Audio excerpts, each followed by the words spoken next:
Eu posso? Boa noite a todos.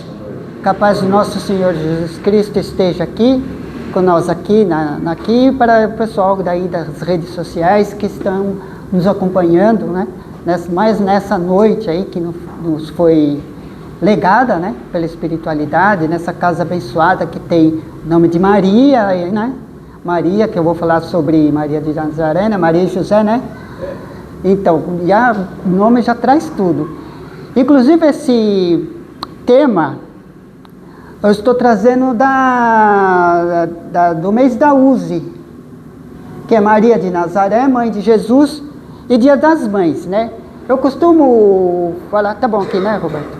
Costumo falar que Dia das Mães tem que ser todo dia. Mas foi especificado uma data, né, para o Dia das Mães, né, e mais para frente eu vou, de acordo com o tempo, vou explicando para nós aqui, né? Boa noite, seja bem-vinda. Aqui é palestra em homenagem ao mês das mães, ao maior nome que nos trouxe Jesus, que é Maria de Nazaré. Vira pra cá um pouquinho, né? Sobre a ótica biológica, psicológica, social e espiritual, com ênfase na doutrina espírita, né? É que essa fala do Dr. João Lourenço, né, que a gente sempre ouve na rádio, eu gosto de abordar essa fala, né? Biológico, que nós somos seres, né, humanos, vivemos, né, biológico, alimentamos e temos tudo, né? Psicológico, né, que nós temos nossos valores, nossos costumes, personalidade, aquela área da psicologia que envolve todos esses nossos sentimentos, né? Social, porque nós somos uma sociedade, né? Começa na família, vai na escola, o centro espírita, a igreja, o bairro, a cidade, enfim, até chegar no país, dentro dessas abordagens. E essa, vou sim, passar como se fosse uma biografia de Maria, porque Maria de Nazaré tem tanto a história, o fator histórico, como o fator religioso, né? Eu vou abordar os dois fatores, né, com bastante disciplência, né, respeitando as outras ideologias, religiões, e jogando dentro da nossa doutrina espírita, né, que a doutrina espírita acha que quem foi a Maria de Nazaré, né.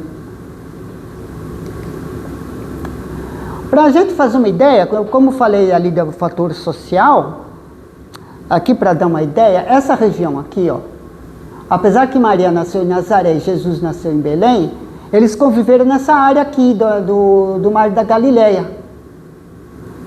A gente vê que o fator físico, geográfico, né, o fator social, regia tudo aqui em volta desse lago, do Rio Jordão, né? Lá em cima temos o Mar Mediterrâneo, ele deságua no Mar Morto. Rapidinho, só para a gente fazer ideia de como que era o meio ambiente onde Maria, Jesus viveu, onde Jesus fez as pregações, né? Apesar que vamos falar mais de Maria, mas sem falar de Jesus é a mesma coisa que não falar nada, né? E aqui já tem as dimensões do lago. Como é que era esse lago? Ele tinha uma dimensão de 24 por 14 quilômetros, né? Em sua volta tinha a cidade de Betsaida, Júlia, Corazim, Cafarnaum, Cesareia, Genezaré, Magdala, Tiberíades, aquelas famosas cidades que sempre está nas escrituras sagradas do Novo Testamento e no nosso Evangelho segundo o Espiritismo. Eles viviam de pesca, agricultura, comércio, né? E esse chamava Mar da Galileia, na verdade era um lago de água doces, né? Ele era abastecido pelo Rio Jordão e drenado também pelo mesmo rio. Isso devido à sua grande dimensão, né? E as águas deles, elas não se mexem. Aquele tipo de água que era água doce de camada. E tinha um tipo de uma alga vermelha que avermelhava a água, né? Ontem perguntei também lá no Magdala, né? Falou, como é que o pessoal vivia com essa água aqui naquela época, né? Como é que o pessoal bebia dessa água, né? como é que era feito o saneamento básico? Não tinha saneamento básico, não tinha a purificação da água. E as pessoas lá, na maioria, viviam até os 40 anos de idade. E mais para frente nós vamos ver em que idade a Maria casou com José. Agora nós vamos em frente. Tranquilo. Ficha biográfica de Maria de Nazaré. Né, para vocês que estão aí nas redes sociais, me desculpa se eu feri algum sentimento de alguém, mas aqui é um estudo histórico, né, um fato histórico e um fato religioso que eu vou jogar aqui para nós. Ali, essa aqui foi uma das primeiras obras de arte, né, feita da Madonna, né, que foi feita lá no século VI ou anterior, né, do ícone, né, o ícone de Maria de Nazaré. Vocês vão ver várias obrinhas de arte na hora que eu vou passando o texto. Esse é o mais antigo que tem, se tem notícia. Uma foto, um retrato, né, uma fotografia, né, que a gente tem a forma paisagem e tem a forma retrato, né. E é o retrato de Maria de Nazaré, né, que ele faz a ideia mais ou menos de como foi a Maria de Nazaré fisicamente. Nome: Maria de Nazaré, conhecida como Nossa Senhora e Maria Imaculada. Né? Boa noite, seja bem-vindo. Nascimento: estipulado ano 20 a.C., ano judaico de 3.740 ou 3.741, data tradicional dia 8 de setembro, em Nazaré, Judéia, Império Romano, hoje capital do Distrito Norte de Israel. Né? Nós vemos que a gente entra num conflito de datas, porque a gente lá na época do Roma Antiga, do Império Romano, tinha o calendário romano e tinha um calendário judaico que prevalece até hoje. Eles usam o calendário judaico, guardando, né, as diferenças de época, de data, né? Hoje é diferente de lá, né? Apesar que os judeus eles guardam as tradições deles, né? Que influenciou muito a nossa cultura. Por isso que nós somos cristãos hoje, né? Graças aos judeus, porque trouxe Jesus. Progenitores. Vai estar o nome Santa, né? Mas por causa de que esse texto foi tirado de um site religioso, né? Mãe Santa Ana e São Joaquim. Foram os progenitores de Maria. Venerada por todos os cristãos. Festa litúrgica, diversas datas ao longo do ano, né? Que festa litúrgica nós sabemos que são festas religiosas, né? Então nós temos aqui no Brasil uma festa importante que vem de encontro com ela, que é dia 12 de outubro, né? Que era dia 8, aí passou para dia 12 de outubro, que é o dia de Nossa Senhora Aparecida, que é um dos ícones, né, de Maria. Teve vários ícones, né? Nossa Senhora Aparecida, Nossa Senhora Guadalupe, Nossa Senhora de Fátima, né? Nossa Senhora da Conceição, né? Que é a padroeira de Guarulhos, Nossa Senhora da Conceição, né? Que é padroeira de Portugal também. E Iemanjá, né? Que é na Umbanda, né? Que é um dos ícones, né? Que representa, né, Maria. Não sei se eu estou errado, eu posso estar errado, mas eu acredito que Iemanjá é um dos ícones, né, de Maria. Padroeira das mães e deixa eu ver. Dá uma viradinha para cá. Você vai explicando. Isso. Das localidades, né? E de todas as nações. Porque nós reconhecemos a Maria, né? Uma porque ela já trouxe o nosso Mestre Jesus. E outra porque, né, apesar dela ter sido pouco mencionada nas escrituras sagradas, mas ela foi bem mencionada até fora do cristianismo, dos cristãos. Que mais? Melhor, ficou ótimo. Ficou bom. Só dá uma virada dele para cima aqui, assim. Acho que descer aqui no aparelho, aqui, ó. E aqui temos ali, né, padroeira das mães e das mulheres em inúmeras... Ótimo. Ótimo. São as coisas de reunião pública ao vivo. São os apetrechos. E aqui temos, né, o que ela significa, né? Por isso que a gente fala, associa o Dia das Mães com Maria.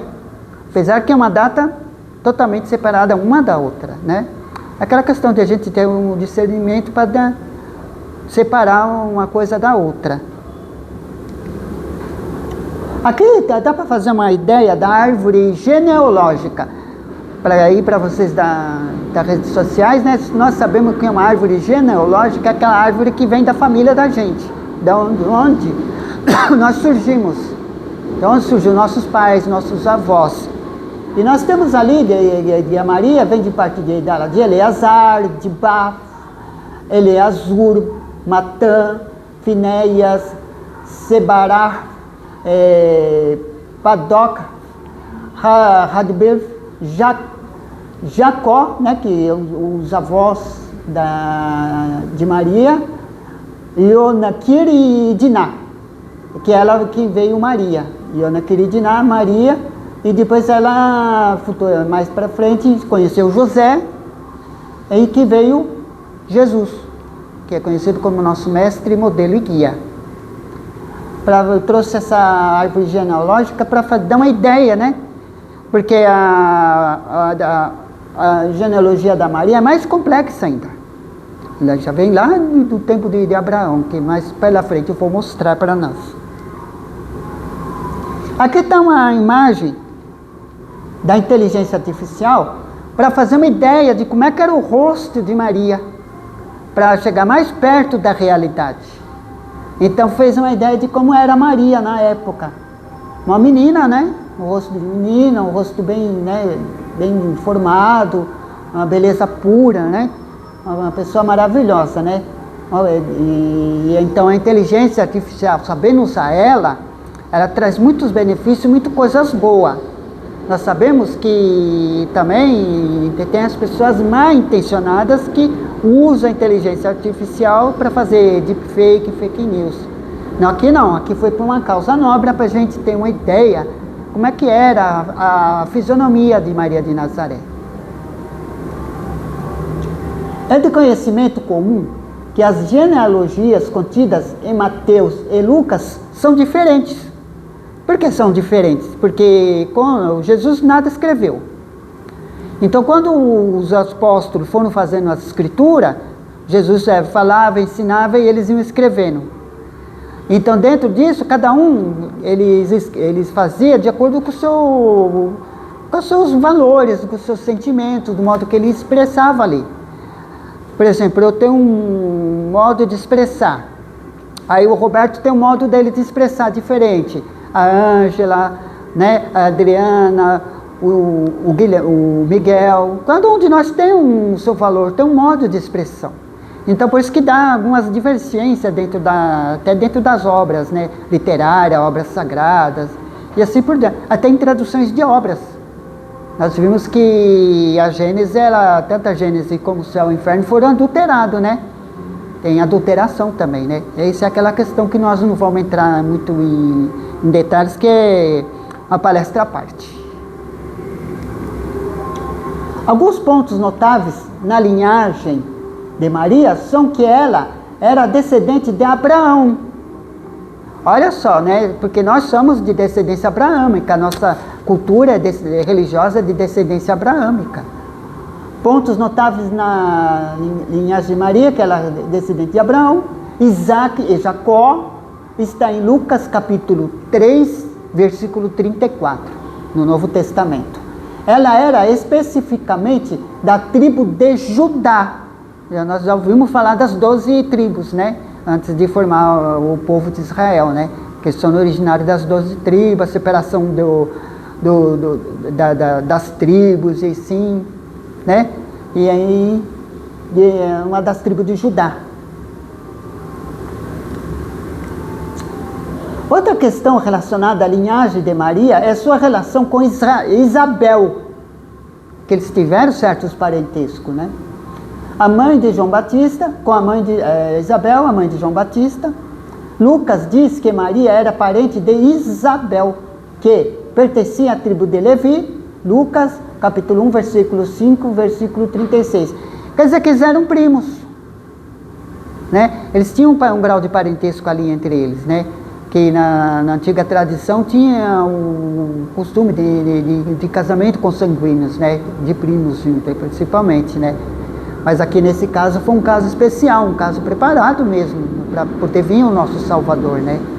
Não tinha que ser qualquer mulher que tinha que... não é qualquer... Desculpa a palavra, qualquer mulher, não no sentido, né, pejorativo. Uma pessoa escolhida, né? Mulher, a noção da linguagem, como é que a pessoa vai absorver esse qualquer, né? Ela vai pensar que é pejorativo, não é. A gente tem que ter muito cuidado com expressões, né? Quando a gente fala, né? Uma pessoa escolhida, diferente. A missão, perfeitamente, Roberto, a missão. E do lado tem as árvores de artes, né? Que me lembro uma vez que eu fiz um trabalho de história da arte na faculdade, né? Aí fiz um trabalho lá, só fiz escrito, sabe? Em arquitetura a gente trabalha com imagem, em tudo, né? Aí o professor me deu 7,5 e perguntou, cadê imagens? Aí peguei esse costume, tudo que eu faço põe imagem, desde lá, né? Imagina, o arquiteto ele trabalha com imagem, trabalha com comunicação visual, trabalha com arte. Você vai só escrever? Não dá, né? É uma questão à parte. Diversas vezes, o Antigo Testamento, com 46 livros na versão católica, 39 na protestante e 24 no judaísmo. Olha, são as versões bíblicas, né? Aponta profecias messiânicas e fala sobre a esposa do Senhor. Tais passagens foram usadas por São Máximo, o confessor, para fazer a primeira biografia da Virgem Maria, que se tem de registro, intitulada de A Vida da Virgem. Essa expressão Virgem Maria, a gente pode notar de uma forma que ela, quando foi apresentada para José, era uma menina. Não teve nenhum relacionamento ainda. Mas para frente nós vamos ver a idade que ela casou-se com José, que ela foi noiva e casou-se com José. Então essa é a questão da vida virgem. Eles dizem que ela foi precedida pelo Espírito Santo e tal, mais para frente nós veremos aí, né, sobre todas essas questões, principalmente vocês aí da rede social. Fiquem atentos. O Novo Testamento relata a sua humildade e obediência à mensagem de Deus e faz dela um exemplo para cristãos de todas as idades. Fora das informações fornecidas do Novo Testamento, pelos evangelhos sobre a Dama da Galileia, a devoção cristã e a teologia constituíram uma imagem de Maria, que cumpre a previsão atribuída a ela no Magnificat. Durante todas as gerações me chamarão bem-aventurada. Lucas capítulo 1, versículo 48. Sim, uma bem-aventurada, né, que nos trouxe Jesus, não podia ser uma pessoa bem-aventurada, até para nós espíritas, né? Inclusive temos, né, as bem-aventuranças, né, no Evangelho. E as igrejas ortodoxa oriental e ocidental, que são uma outra facção da igreja católica, que houve uma separação, né? A católica, anglicana, metodista e luterana, dentro dos seus dogmas, acreditam que Maria, mãe de Jesus, é mãe de Deus. Sim, né? Isso aí é uma crença, vamos respeitar essa crença, que eles acreditam que ela é mãe de Deus. Para nós espíritas, não tem lógica ela ser mãe de Deus, porque Deus, ele é eterno, ele nunca foi criado e nunca terá fim. Nós, seres humanos aqui, somos imortais, tivemos uma criação e vamos ir infinitamente progredir. até chegar na fase crítica, né? Um tempinho, mas chegaremos lá, né? Estamos ainda no nosso momento, né? Vivendo num mundo de provas e expiações. Estamos aqui. Hoje estamos melhor que ontem, né? Então, amanhã estaremos melhor que hoje. Então, tá ali uma obrinha de arte, né? Para dar uma quebradinha. Maria, quadro do século XVI, né? Que eu fiz essa pesquisa pela Wikipedia. E daí do lado nós temos as noções, né? Porque a arte em si, ela comunica. A arte comunica, ela ainda faz interação com nós. Essa que é a importância da arte. Então um povo sem arte é um povo sem cultura. Imagina, né?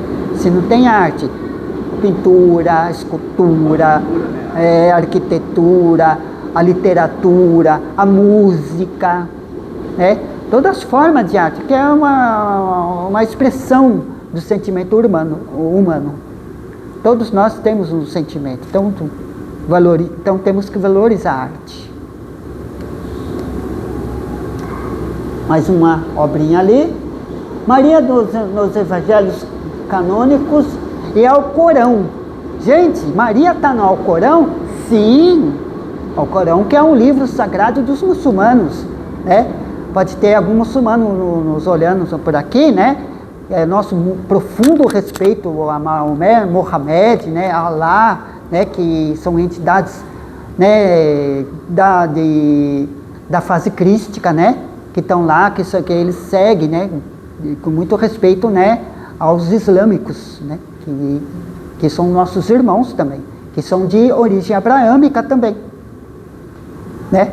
Judaísmo, cristianismo e islamismo são de origem abraâmica. E nosso respeito para os islâmicos, né? Tanto para outras religiões. Os evangelhos canônicos de São Mateus e São Lucas descrevem Maria como uma virgem. Aí tudo bem. Em grego, paternos, que é a tradução que eles trouxeram do hebreu para o grego, né? Que sabemos que houve primeiras escrituras, né, passadas de boca a boca, aí depois veio o aramaico, né, que eles conversaram, o hebreu que era a escritura oficial, né, das sinagogas, aí veio a Septuaginta, que traduziu do grego para do hebreu para o grego, aí depois teve as traduções latinas até chegar no nosso tempo de hoje, né? Sem se aprofundar muito, né? Ela tem a posição mais alta no islamismo. Olha só, gente, que interessante. Ela tem a posição mais alta no islamismo entre todas as mulheres e é mencionada inúmeras vezes no Alcorão. Maria é mencionada no Alcorão. Inclusive, é um capítulo com o seu nome. Ela também é reverenciada na fé Bahá'í, né, que é o nome árabe, né, que eles dão lá.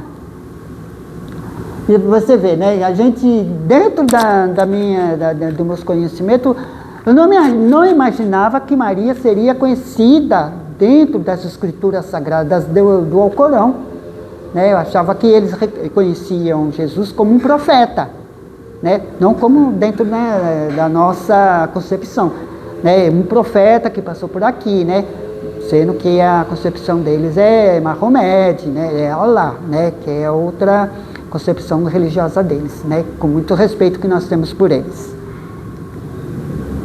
Isso ocorreu quando ela estava agora vem aquilo que eu vou falar para vocês. Isso ocorreu quando ela estava noiva de José e aguardava o rito do casamento, que tornaria união formal. Ela se casou com José e o acompanhou a Belém, onde Jesus nasceu. De acordo com o costume judaico, o noivado teria ocorrido quando ela tinha cerca de 12 anos de idade. Mas que era o corpo biológico de uma pessoa dessa? Com 12 anos de idade, já noivou e se casou aos 13 anos de idade. Hoje, temos aí muitos casos, né, de gravidez infantil. Infelizmente, nós temos esses casos de gravidez infantil, Uma criança, ela não tem um útero totalmente desenvolvido, amadurecido para ter uma gravidez. Chama-se útero infantil, né? Mas a gente guardando certas proporções, certas traduções, certas interpretações da Bíblia, né? Que nem o caso da mulher dos 12 anos que ficou, né, a mulher do fluxo sanguíneo. Um dia eu vou fazer essa palestra aqui, da mulher do fluxo sanguíneo, né? É um assunto bem complexo também, né? Ela não podia ficar 12 anos, né, ali tendo aquele fluxo, né?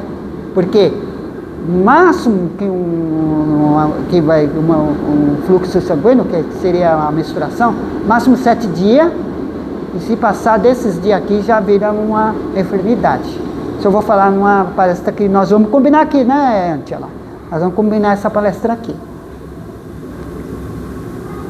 Ali mais uma obra de arte. Ainda nos evangelhos canônicos e apócrifos. Canônicos são os aceitos pela igreja, né, de cânones, né, que são aceitos. E apócrifos é aqueles evangelhos que eles analisaram e não concordaram com o que estava escrito ali.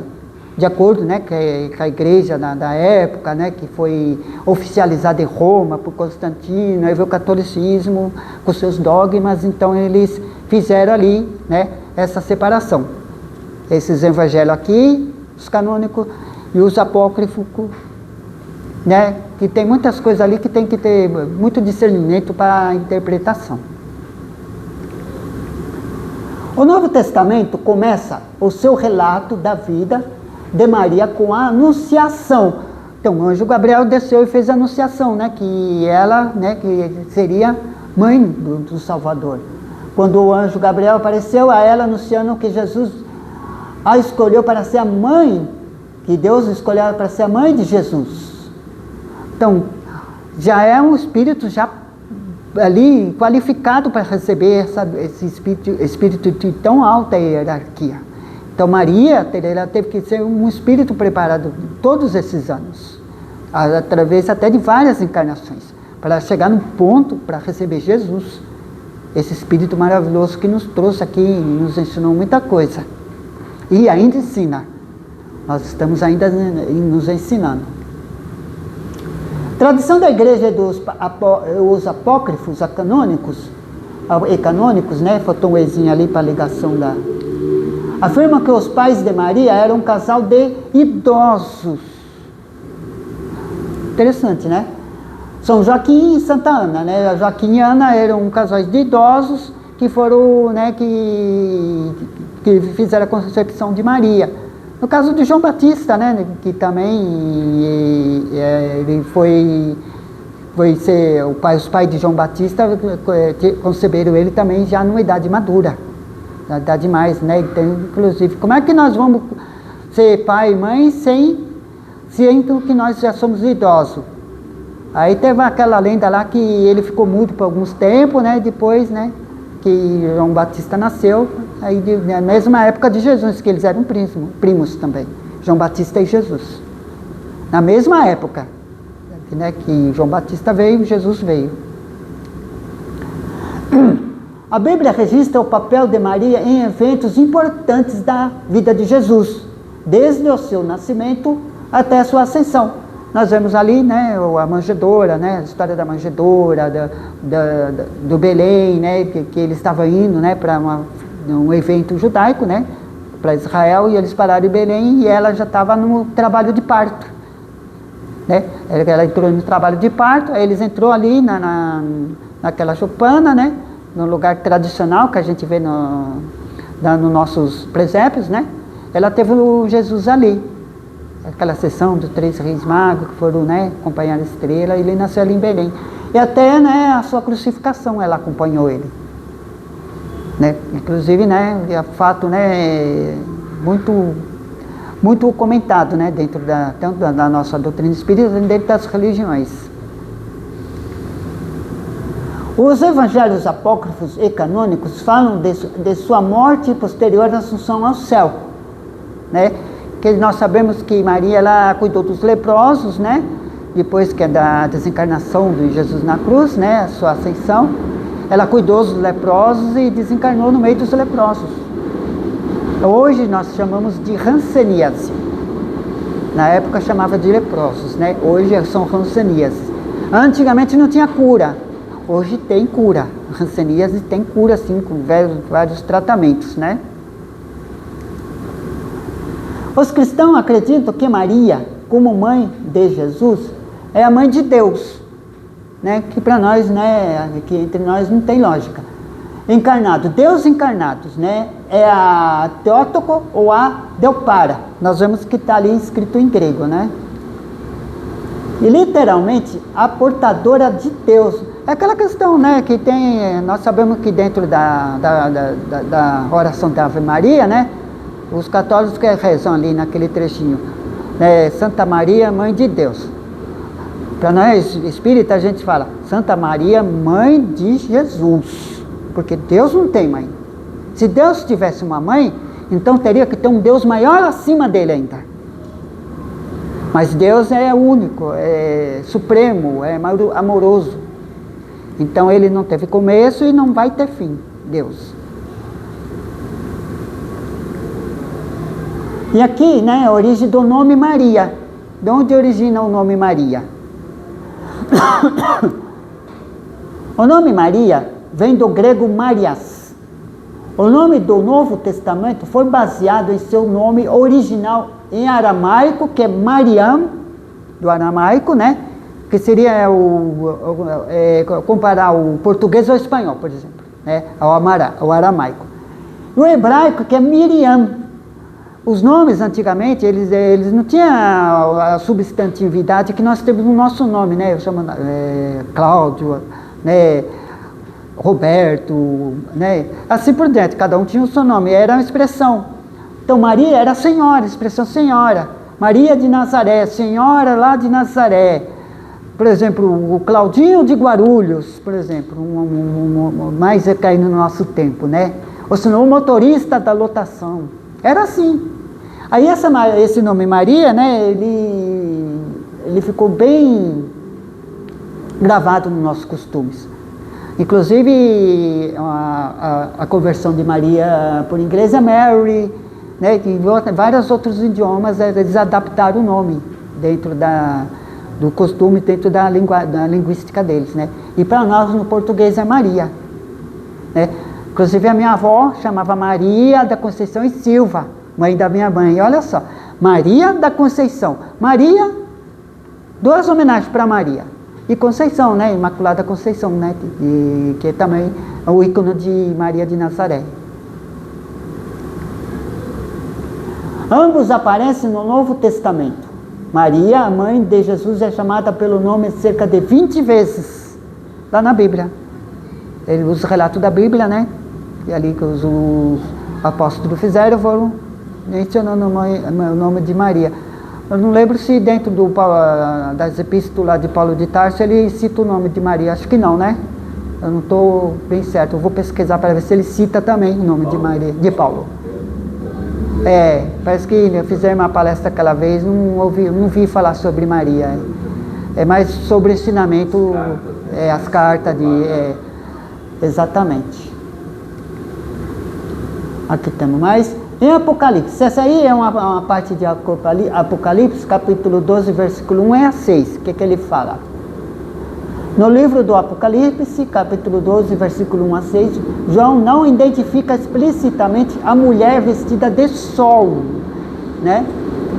Como Maria de Nazaré. Ele não fala que a mulher vestida de sol era Maria, mas é uma especulação dentro disso. No entanto, alguns intérpretes fizeram essa conexão. Outros interpretam a mulher vestida de sol como a igreja instituída por Deus.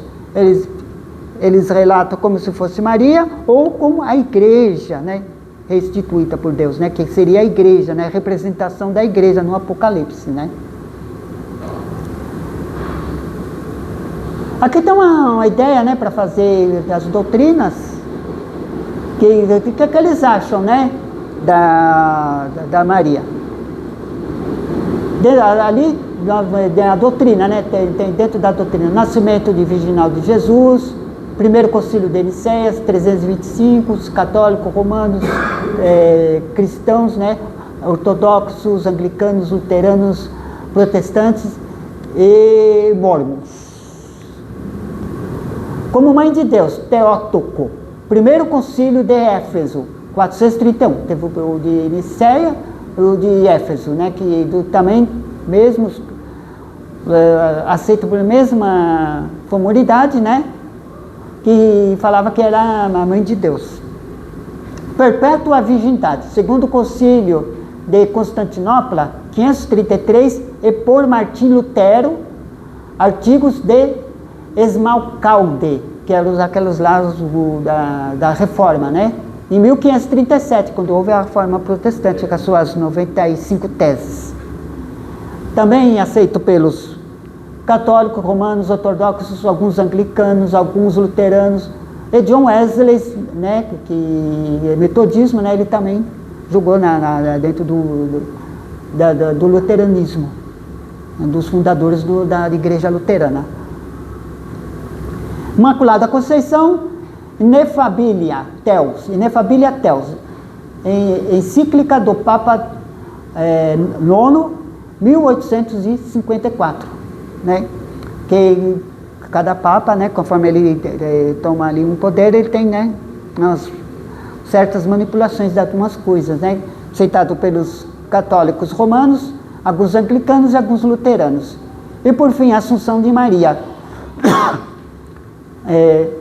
Munificentissimus Theos, encíclica do Papa XII, em 1950, né? Católicos romanos, ortodoxos, alguns anglicanos e alguns luteranos. Então, cada um tem aquilo que eu falei para vocês, regido dentro dos valores de cada religião, de cada fé, né? De cada visão que cada um tem. Eu trouxe isso aqui como uma ilustração para nós termos, né, uma certa noção de que como as religiões enxergam Maria, né? Nós espíritas, mais para frente nós vamos ver, mais pela frente aí como nós vamos enxergar.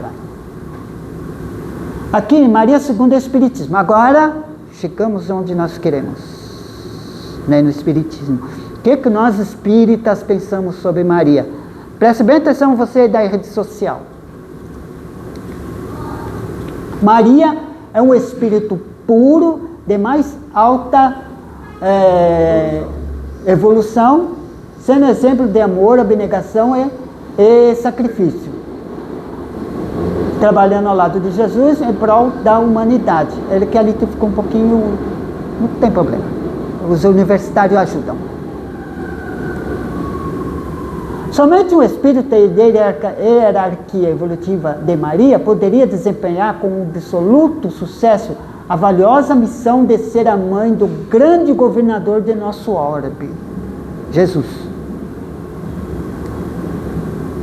Para a doutrina espírita, Maria é espírito imaculado, não no sentido virginal, biofisiológico, né? Que a gente fala que foi concebida, Jesus concebido pelo Espírito Santo e tal, né? Toda aquela história religiosa, né? Com respeito, né? Não vamos criticar, cada um dentro dos seus valores. O espírito puro, né?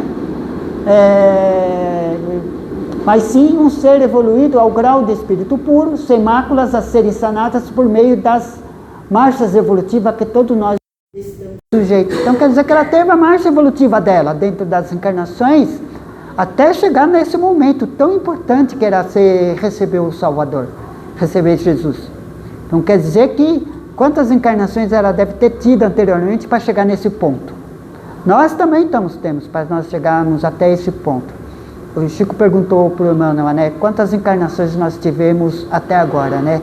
Centenas das milhares, Emmanuel falou para o Chico, né? Realmente nós estamos numa delas, né? Então, Maria, para poder chegar nessa pureza, para poder receber Jesus, ela teve toda essa passagem também reencarnatória para chegar, para receber o nosso Mestre Jesus. Só Jesus que nunca reencarnou aqui na Terra. Alguns dizem que ele encarnou na antiga Índia, como budista, né? Algumas divergências, né? Mas eu acredito pessoalmente que Jesus nunca reencarnou na Terra, senão ele não seria o arquiteto do planeta, o governador do planeta. Então ele veio já pronto, já veio puro para nos dar o seu exemplo. Exemplo de amor, trazer a segunda revelação, que é a revelação de amor.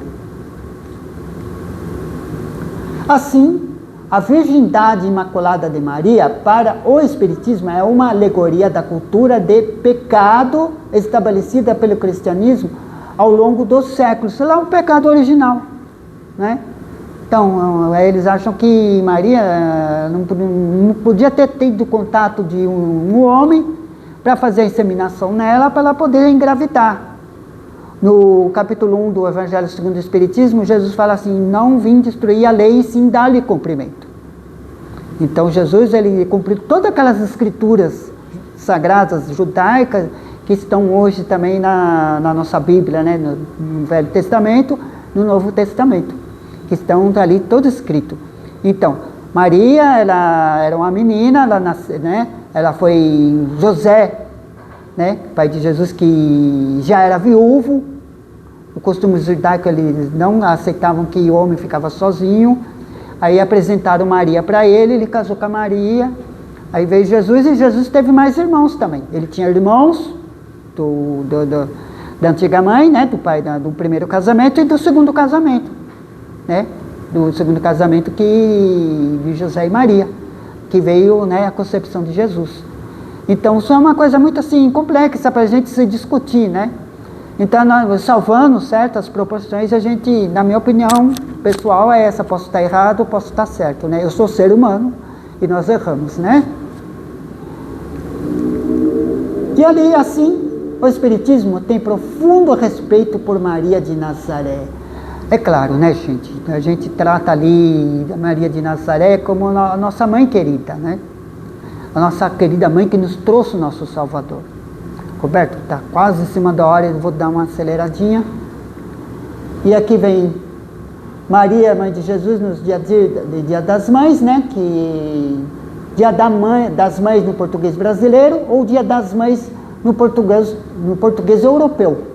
Tem a diferença do português europeu com o português do Brasil, né? Que o nosso idioma, ele é muito enriquecido, tem muitas influências, né? E os países falados na PALOP, né? Que é os países da língua portuguesa. Dia das Mães, história, origem. Estados Unidos, no estado da Virgínia Ocidental. Anna Jarvis, professora da Escola Bíblica Dominicana da Igreja Metodista de Crefton, Filadélfia. Quando perdeu a mãe, entre aspas, perdeu porque ninguém perde ninguém, a gente perde objetos, perdi meu celular, perdi meu óculos, né? Aí o doutor Adão Nonato falou assim: você perdeu aonde? No metrô? No ônibus? Né? A expressão, né? Inclusive tá no Evangelho está a expressão, né? Perda de entes queridos, né? Mas ninguém perde ninguém, né? Eu ganhei minha mãe no mundo espiritual, né? Mas é aquela expressão, força de expressão, né? Então ela ficou profundamente consternada e dominada pela saudade. Suas colegas alunas da mesma escola dominicana resolveram prestar-lhe significativa homenagem, visando amenizar seu sofrimento e, através da qual pudessem perpetuar a memória de sua saudosa genitora. Você vê uma comemoração que se espalhou pelo mundo inteiro, que é o Dia das Mães, né? Sempre acompanhando, né, a cultura norte-americana, que nós somos também de cultura americana. Ela obteve sucesso ao torná-lo conhecido nos Estados Unidos em 8 de maio de 1914. Assim, o Dia das Mães foi celebrado pela primeira vez em 9 de maio de 1914. Primeira vez que lá nos Estados Unidos. Com a crescente difusão e comercialização do Dia das Mães, Anna Jarvis afastou-se do movimento, lamentou a criação e lutou para a abolição do feriado. Porque ela não concordou, porque se tornou um fato comercial, né? Porque Páscoa, Dia das Mães, Natal, Nada contra, porque a gente, o comércio também, ele tem emprego, nós vivemos no comércio, né? Muitas famílias necessitam, aproxima as pessoas, perfeito. Dia das Mães no Brasil. Quando chegou o Dia das Mães no Brasil? Está quase lá, né, Roberto? 7 minutos. Tá. A data foi trazida ao Brasil pelo pastor metodista, então, secretário-geral da instituição Frank Long. A primeira celebração no país ocorreu em 12 de maio de 1918, em Porto Alegre, Rio Grande do Sul. Após poucos, a festividade foi se espalhando pelo país e, em 1932, o então presidente Getúlio Vargas, a pedido das feministas da Federação Brasileira pelo Progresso Feminino, oficializou a data no segundo domingo de maio, né, que nós festejamos até hoje, aqui no Brasil. Em alguns países é no primeiro domingo de maio, nós aqui no segundo domingo de maio.